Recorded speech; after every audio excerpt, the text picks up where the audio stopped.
મહેસાણા નગરપાલિકા બન્યા બાદ હવે હરકતમાં આવી છે। વર્ષો જૂના પ્રશ્ન એવા ડીપી અને ટીપીના રોડ મંજૂરી બાબતે હંમેશા લટકતો પ્રશ્ન પાલિકાનો રહ્યો હતો, જે પગલે હવે કમિશનર દ્વારા નવા આયામો અને લોકોને સુવિધા મળી રહે તે બાબતે તજવીજ શરૂ કરતા સ્થાનિકોમાં ભારે ખુશી જોવા મળી। મહાનગરપાલિકાના ડેપ્યુટી મ્યુનિસિપલ કમિશનરના જણાવ્યા મુજબ હાલની હયાત ટીપી પૂર્ણતાના આરે છે।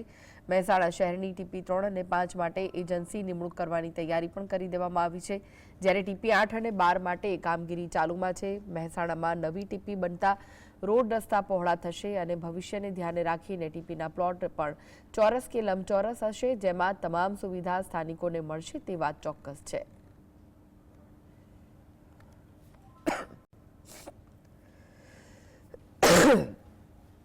3 અને 5 માં એજન્સી લગભગ 2-3 દિવસમાં નક્કી થઈ જશે। હાથખૂંટા મારવાની અને રસ્તા ખોલવાની કાર્યવાહી ત્યારબાદ પૂરી કરવામાં આવશે અને જે તે સ્કીમો પછી પૂર્ણ થયેલી જાહેર કરવામાં આવશે।